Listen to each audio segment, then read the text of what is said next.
barbershop has always been the cornerstone of our community. Next to the church, this is where you came for fellowship. This is where you came for politics. This is where you came to talk sports. This is where you came to see your people. Barbershops have always been there. And with today's current climate, especially when we're talking about politics and race, it's affecting everything, and that includes soccer. So today, Go Food, we're at Studio 77. We're talking race, we're talking politics, and we're also talking about the love of the game. Let's go.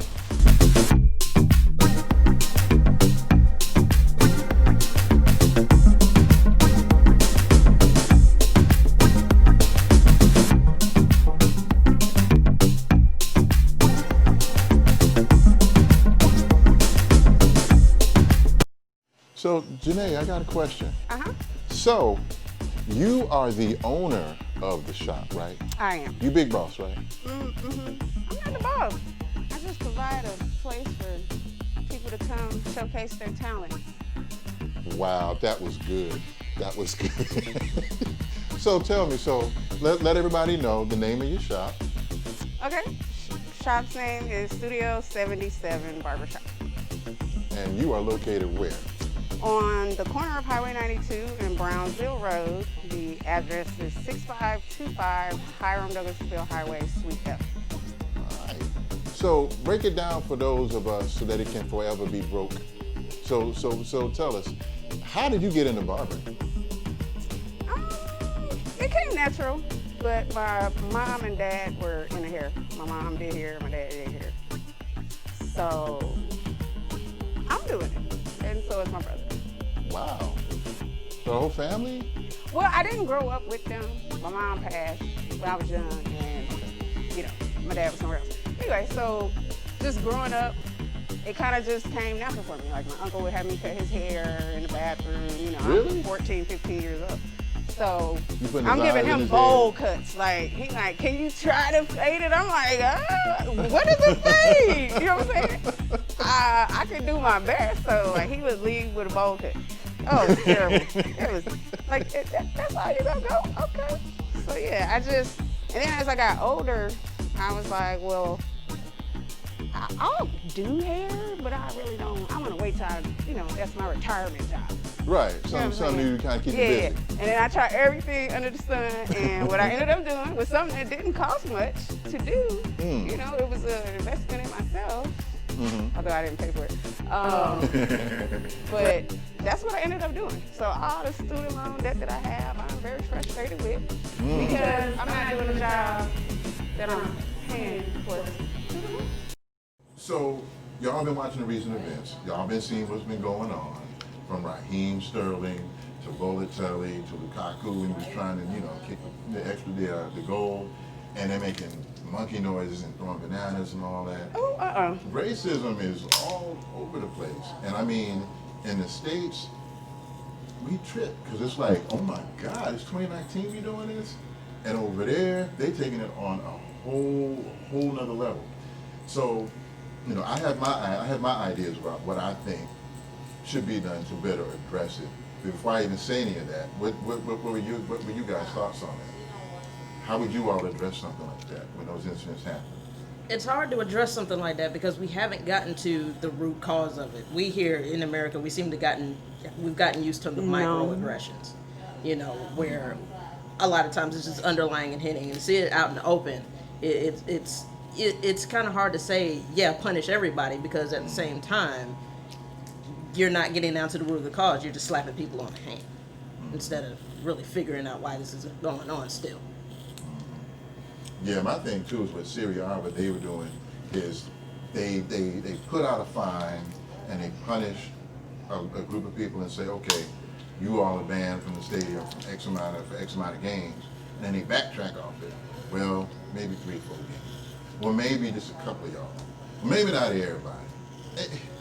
Why so serious? Why y'all tripping? And that's my thing. I'm like, no. So I was talking to my brother about it, and I was like, what we need to do is this. In the 60s, when Ali said, you know what, I'm not doing the draft, I'm not going out there, what did he do? He had a press conference. He had Bill Russell and Jim Brown and Kareem Abdul-Jabbar, and y'all sat around him. 9 top Negro athletes meet with Cassius Clay to discuss his anti-draft stand. They include Bill Russell, Lou Alcindor, and former pro footballer Jimmy Brown. Says Brown after the meeting, the champ is sincere in his religious beliefs. He believes in his religion, and his stand is based wholly on that. Clay's induction refusal cost him his title, and he faces a possible 5-year prison sentence. He claims exemption as a minister of the black Muslim faith. And he said, this is why I'm not doing it, and the other players around him, plus a lot of NFL players behind him, were like, we support him and what he's doing. And when they were doing this, I mean, back then, you put your whole career on the line, just like Cat did. But I mean, back then, you were really putting on the line. So if it was up to me, I'd tell them, look, y'all need to go ahead, get your agents, call a press conference. Y'all need to, all you stars need to have a press conference and say, look, this next transfer window, y'all don't start fixing this, we getting out of here. All of us are leaving Serie A. That's my kind of punishment. Because they're going to keep coming to games. I mean, if the fans are going to keep doing them, you don't need to see me, though. True, but then who's going to also step up behind them to, you know, there's a lot of fear of repercussion. And that's the thing. But to me, what I'm seeing is I'm seeing the players like Raheem doing it by himself. Lukaku's doing it by himself. But all y'all could just stick together. You know, in terms of who's going to stand behind you, you dealt with it, I dealt with it. You don't have to be everybody else. But if the people like Balotelli, why can't they all sit at the table, have a press conference and say, I need to do something? Force their hand. Well, I mean, you're also talking about individual players. And Raheem Sterling has found his place at Manchester City to where he can step up and he can say, oh, I'm going to walk off the pitch. And his team will support him. And Pep will support him. You know, look at what happened with Colin Kaepernick here for NFL. You know, that's an individual. He thought he had enough clout to say, look, I'm taking a lead on this. Things need to change. But it turned around and kicked him in the face.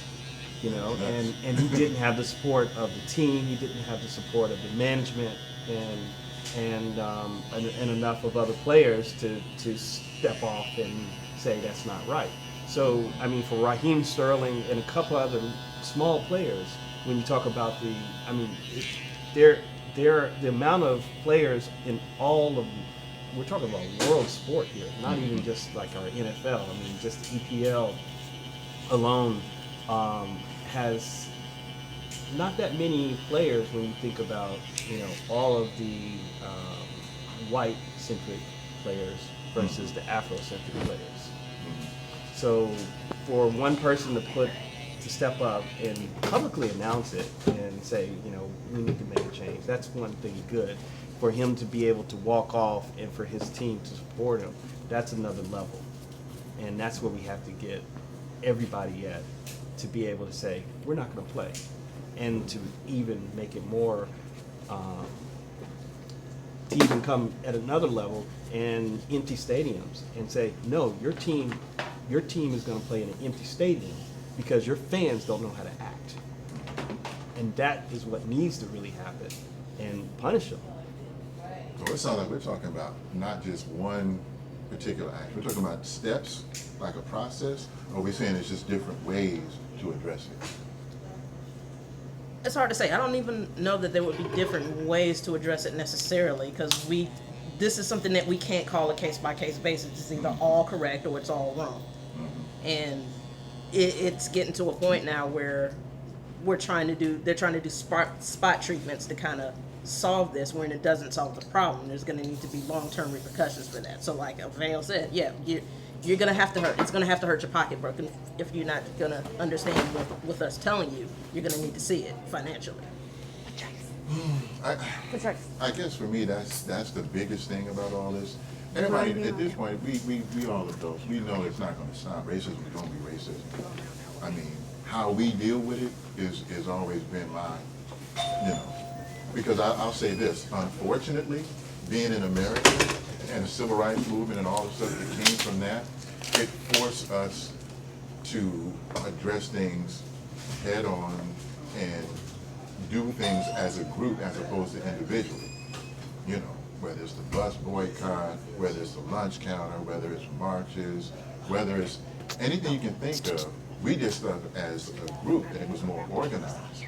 And I think, to me, because they didn't necessarily go through a formal kind of, I wouldn't call it formal, but because they didn't go through a civil rights movement like we did, you know, the idea of them getting together seems kind of foreign to them. And I'm like, or they're a little bit more afraid than we are.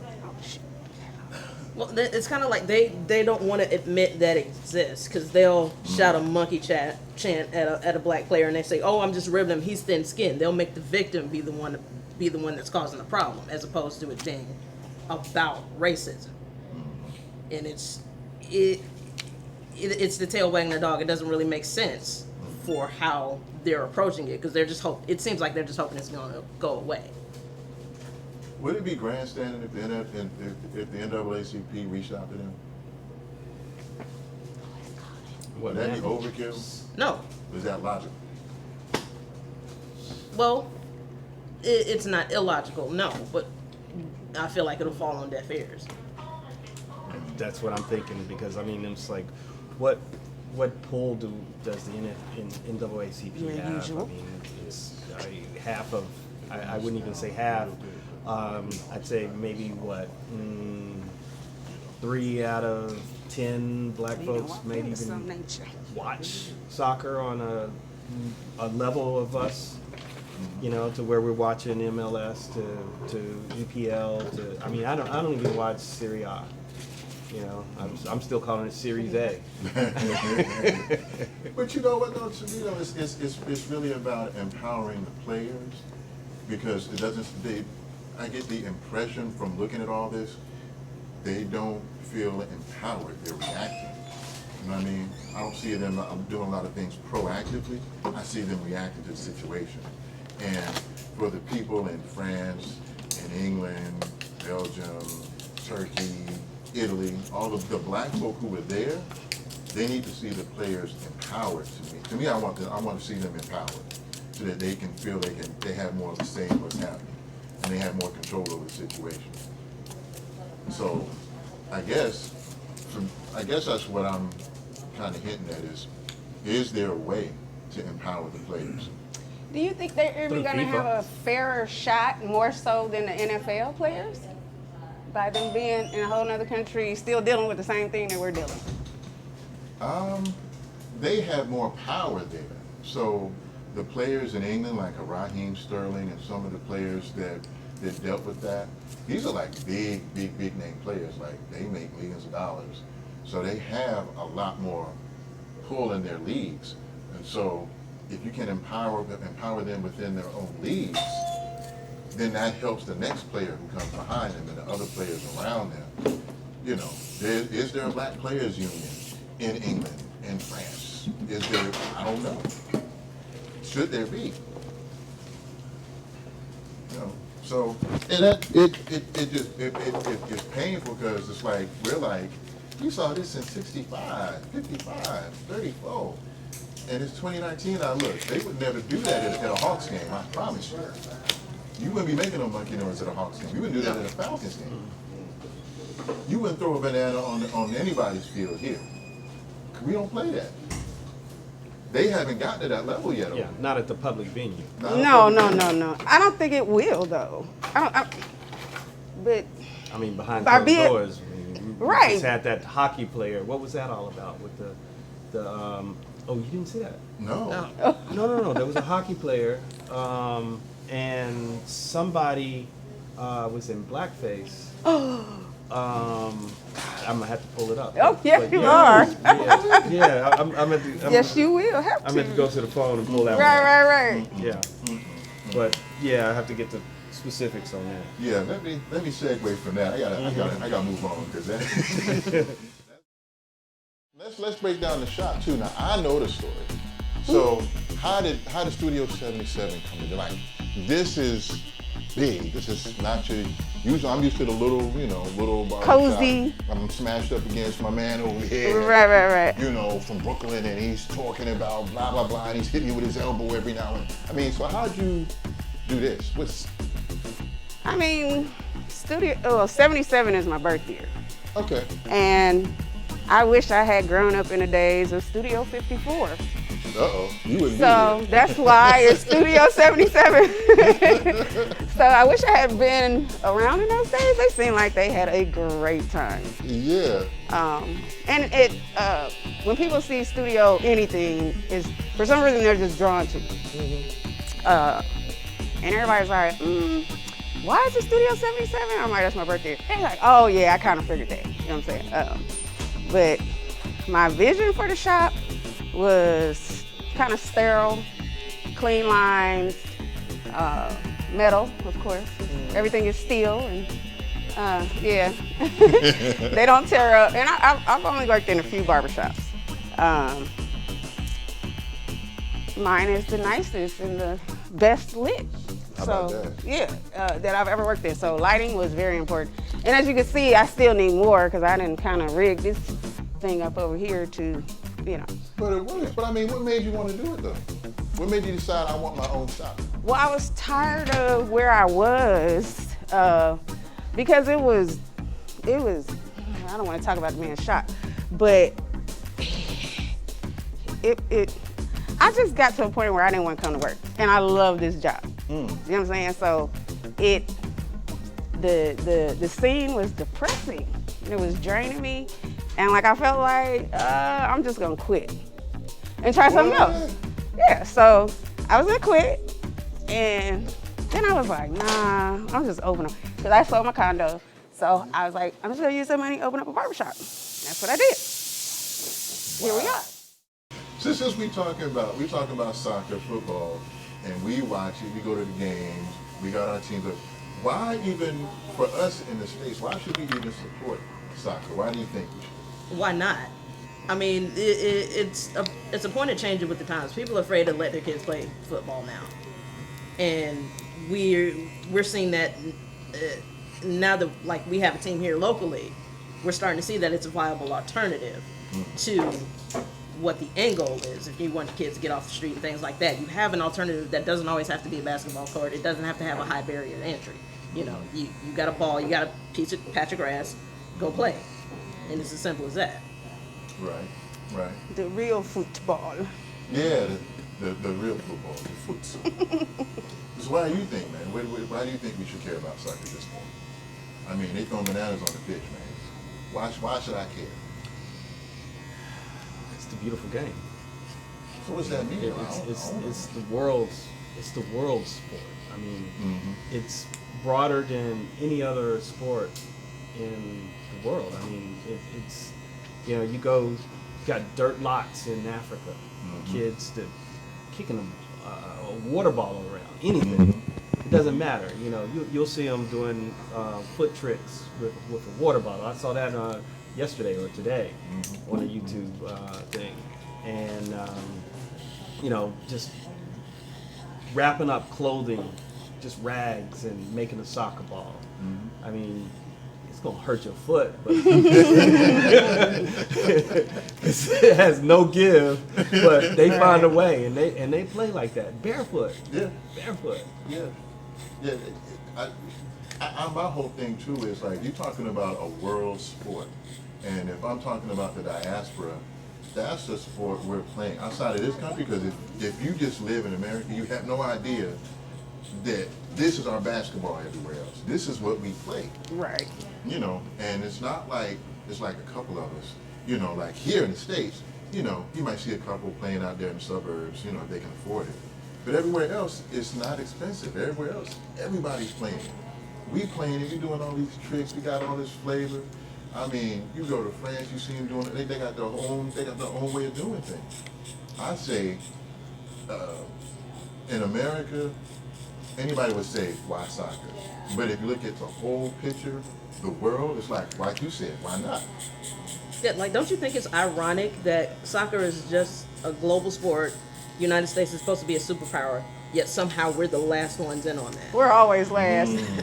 That even in education, that is terrible. Like, why is it so expensive for us to play here? How come I gotta pay $3,000 for my child to play a game that anywhere else is free? Well, capitalism. I mean, And that's it. I think You here gotta it's have all it. about the money. Like they were crying, oh, we didn't make the World Cup. Well, Jaquavius wasn't playing. Sharice wasn't playing. You know, you weren't getting Hector or Jose to play. The people who could actually contribute, the people who could probably, you know, give you some extra strength, some flavor, they're not playing us. But it's coming back to bite them. And now with this thing with CTE, nobody wants their child walking around brain damage. I know I want to be able to recognize my kid at 60. You know, I don't want to kill myself like Sayal did. You know, so the thing that I guess for me, why not do it is, you got what's happening now is that a lot of white folk are taking their kids out of the game. They know what's happening to their kids. Hall of Fame NFL players are taking their kids out of football, American football. I don't want my child playing that. So what does that leave us if we can't afford to pay those crazy fees to play a suburban game in this country? It's got to change. So things like soccer in the streets, and just little pickup games in the round, I think eventually, because these kids are being pulled out of the game, they're not going to be playing in high school. And if they're not playing in high school, they're not playing in college. So that means participation in the NFL. I mean, what you gonna do? When I was a child or early, you know, adolescent, like soccer was like a rich people sport. Like where I'm from Oakland, California. So with soccer, it was always someone, you know, well-to-do family have their kids in soccer, and so it has this, and I guess that's across America. You know what I'm saying? Like it's kind of like a, you know, in football, I guess they can make more money off a player with football than they can soccer or something. Maybe that's probably why. Or, but like I never really wanted to play soccer. You know, I didn't want to play football either. But right. But just the fascination was always in football. Everybody watched football on Saturday morning, Sunday morning, you know, Monday nights and all that stuff. Right, right. You see everything on slow motion, you see the commercials, everything. It's popular. Right. But it's like, why is it not so popular? Like, I'll put it this way. Like, y'all see me posting all these commercials and things on Facebook and all that. And so what I'll do on Facebook, I'll post these commercials from Nike, Adidas. These are American companies. And they got these brothers doing all kinds of stuff, these funny commercials, 2 minutes, 30 seconds, 50-second commercials. But they never show them here. You see them everywhere else. Really? Yeah. So you see all these people look just like me and you, and all these dope commercials, these fly doing all this stuff. It's very nice and presented well, but they'll never show it here. It's that wall. And I think it's because the three sports, the NFL, the NBA, and baseball, that's their cash cows. That's their cash cow, and so they don't want bringing all these people into that. Well, it's also commercial. I mean, advertising is bringing television, network television is all about bringing a certain demographic to a certain place at a certain time. The demographic watching soccer is not us, so that's why we don't see those type of ads on commercial breaks in the U.S. But you know why? And the other thing, you know why not us? But also because they don't show us. Well, that too. But the other thing is that they only just now figured out how they can actually make money on broadcasting soccer, because you only have 15 minutes and you have no breaks in between those 45 halves. So how can I get advertising revenue? So now they're doing the digital stuff on the fields and the billboards around and everything, so that they can actually make advertising revenue. You think about how much money they're making in the Premier League. They're making billions, and they figured it out. Somebody needs to take some notes. They also sell ads on kits there too. Yeah. Where sponsors. Yeah. You know. Well, multiple sponsors. Yeah. As many as you want to put on your kit. If you can fit them. Yeah. I need another barber. If anybody, you know, one more. Look, you got the preferably licensed. Right. I have a stylist. I have a braider, and I have 4 barbers. Yeah, 4. Yeah, the other people just ain't here. But the young lady down here, India, she's 17 years old. Just finished Hiram High. Wow. Dave is from Chicago, and he's the muscle. He catches them at the door when they try to run out. That's all right. We got a runner. So, since y'all go to games and, you know, we watch the sport or whatever, if I'm asking you about a player, just the things that we like about the sport, give me, for each of you, give me a current player who's your favorite player and why, and then give me a past player and why. Raheem Sterling on my back. You know, yeah, he was. And I found Raheem Sterling when I was watching one of the World Cups maybe two ago, and I was noticing England was, you know, going ahead, and I saw this young black player, and I was like, he's stellar. And so I didn't look for a EPL team until after Atlanta United's first season, and I was on soccer withdrawal. I had to give me a fix. I needed more, because that was one hell of a season. And so that's when I looked for an EPL team, and and I started following Raheem Sterling, because that was one of the names I remembered and seeing from that World Cup. I really didn't know many of the other players from the African nations or the Caribbean nations. And definitely nothing of the South American, Central American. I really didn't know much about MLS, until Atlanta United. But it was the only sport I ever played. And past, it would be Pele, because he was one of the first black faces I saw as a kid, in the sport that I was actually playing at that point. Okay. What about you, Ash? That's a hard question for me. Still, like, being new to the sport 3 years in, you already know right off the top of my head I'm going to say Callum Wilson for obvious reasons. That's her sugar aside from being gorgeous. Uh-oh. But really though, in following his story and following Bournemouth's story, which you kind of sucked me into, but Bournemouth has a lot of stories about loyalty, and he's one of those loyalty stories where you always find out he finds a way back into the team. And there's been talk of him going to Manchester, and he said, "Nah, I'm going to stay where I'm at. I'm happy where I'm at." And he just, I appreciate that in a person. I can't really say that I have a past player unless you're counting maybe Carly Lloyd. Yeah, just not really being familiar with the sport. The only time that I saw soccer was the Olympics, and so you don't really get to see the progression of the players, but you get to see once they're on the field how much work it took to get them there, and how that many years of practice impacts the results on the pitch. And then they always do those great spotlights on the players. Right. So even if you don't know, they give you the whole background from the time they started playing and whatnot. It's always a great story. I guess for me too, my current player is Paul Pogba. And it's for a number of reasons. But for me, I like what he represents in terms of the diaspora. I mean, he's the connection that people don't sometimes see. You're looking at someone whose family's from Guinea, and then moved to France, and then became this worldwide phenomenon. And he's never changed who he is. He's always got that swag or that flavor. If you're looking at, we got all kinds of flavor in the States. So we got, you had Allen Iverson, you had Deion Sanders, you got Money Mayweather, you got all these athletes in this country that got all this swagger. And because he hasn't been exposed, I think people are missing out on not just the swagger, but he's a great player. Won World Cups. I just like what he represents.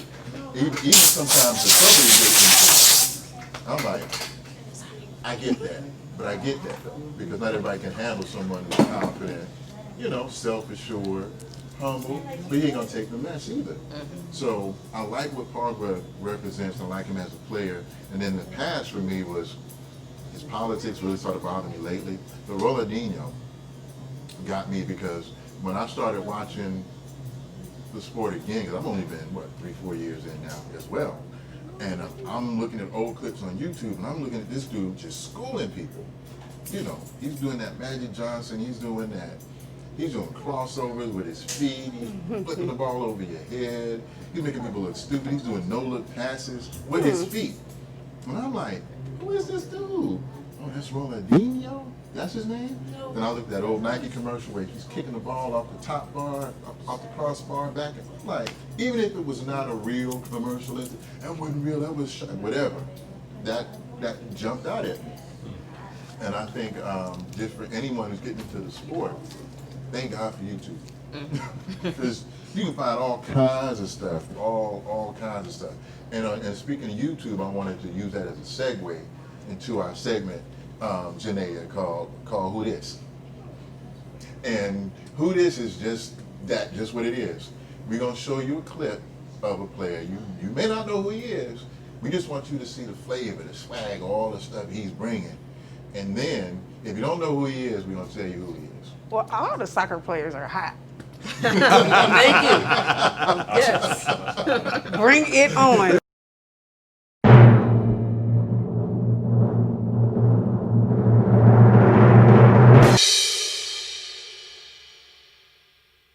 You in on this. All right, I ain't gonna say nothing. Now I want you to watch that dude right there.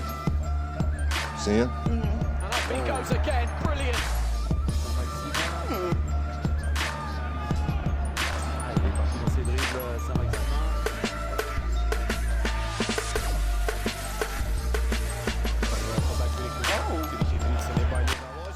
Broke them ankles. See, he ain't studying nobody. He the only one out there. See? I'm surprised people didn't stop and cry. Just can't. Don't play no more, man. Look, dog. How you doing, people?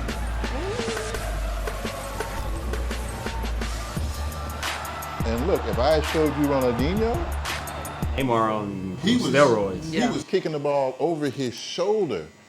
And there'd be 4 or 5 people around him. He would kick it over his shoulder. In one scene, he caught it on his chest and just walked around like to get away from him. But that's stuff they don't show you here. Like if like you were just saying, and like we've all experienced when we talk in soccer, we think minivans and we see little Susie out there playing, and you don't see all that rah-rah. You don't see all that extra stuff like this. You said Allen Iverson. That's because they can't do it. How about that? Look, you can't, no, that's real. Hey, look, you can't be what you can't see. If I'm 7, 8 years old and I want to go play soccer and I got my boys talking about, man, you ain't gonna do, man, ain't nobody playing that junk. And let him pull up something like this. If he knew who this guy was, he could pull it up on his phone and be like, what about I this? want to be like that. Yeah, I bet you can't do this. Don't let me pull up Pogba or anybody else. I mean, they're doing all kinds of crazy stuff. So that's Alan St. Maximin. He plays for this team called Newcastle in England. Okay. And he started playing this year he started playing?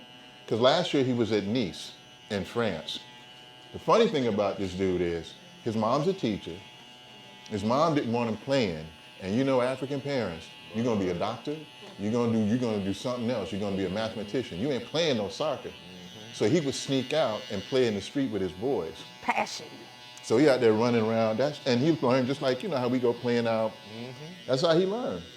Wow. So that's Alan St. Maximin. And the point of this show is connecting businesses with folk who maybe, if you live in Douglasville and you get ready to go to the game, you don't want to be on camera possibly looking crazy, you come to Studio 77 and get right. Period. If you coming from out of town and you staying with your boy in Douglasville or somewhere, and you be like, man, I don't want to go to no game looking crazy. Come to Studio 77 and let her hook you up. And also, thank you so much to everybody for having us. We appreciate it. The barbershop has always been the cornerstone of the community next to the church. This is where you come for what?